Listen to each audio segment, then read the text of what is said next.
ആരുവാങ്ങും ഇന്നാരാമത്തിന്റെ രോമാഞ്ചം.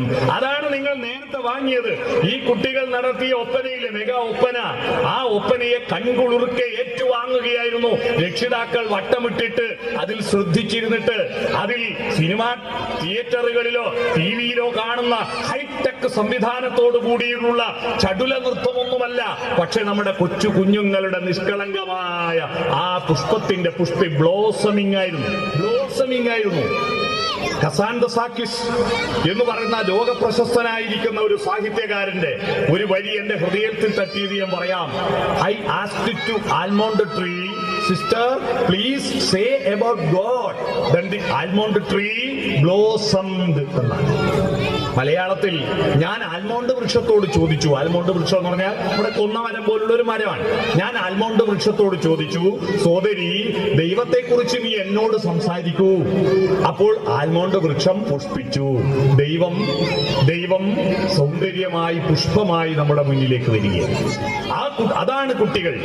പ്രകൃതിയുടെ ഭൂമിദേവിയുടെ ആഭരണങ്ങൾ എന്താണെന്ന് കേട്ടിട്ടുണ്ടോ നിങ്ങൾ? ഭൂമിദേവിയുടെ ആഭരണങ്ങൾ പുലരിയും പൂവും പൈതലിന്റെ ചിരിയുമാണ്. പ്രഭാതവും പൂക്കളും കുഞ്ഞുങ്ങളുടെ പുഞ്ചിരിയുമാണ് ഭൂമിദേവിയുടെ ആഭരണങ്ങൾ. കേട്ടിട്ടുണ്ടോ? പിഞ്ചു ഹൃദയം ദേവാലയം, മണിക്കൊഞ്ചല കോവിൽ മണിനാദം, പുലരിയും പൂവും പൈതലിൻ ചിരിയും ഭൂമിദേവി തന്നാഭരണങ്ങൾ എന്നൊരു പാട്ടുണ്ട്. ഈ ആഭരണങ്ങളെ, ഈ സുന്ദരമായ ആഭരണങ്ങളെ നിങ്ങളുടെ കയ്യിലേക്ക് വന്നിട്ട് പടച്ചോന്റെ ഗുണമായി വന്നിട്ട് പിന്നീട് ഈ കുട്ടികള് ഇബിലീസും ചെകുത്താനും കലിയാകുന്നുണ്ട്. ആരാ ഉത്തരവാദി? ഒരമ്പ് എത്ര ലക്ഷ്യത്തിൽ, എത്ര വേഗത്തിൽ, ഏത് ലക്ഷ്യത്തിൽ കൃത്യമായി കൊള്ളുമെന്ന് തീരുമാനിക്കുന്നത് ആ അമ്പ് പുറപ്പെടുമ്പോൾ ആ വില്ലിന്റെ ഞാണ് കൊലക്കുന്നതിന്റെ ശക്തിയാണ്. രക്ഷിതാക്കളെ, നിങ്ങളാണ് ഈ വില്ലിന്റെ ഞാണെന്ന് പറയുന്നത്.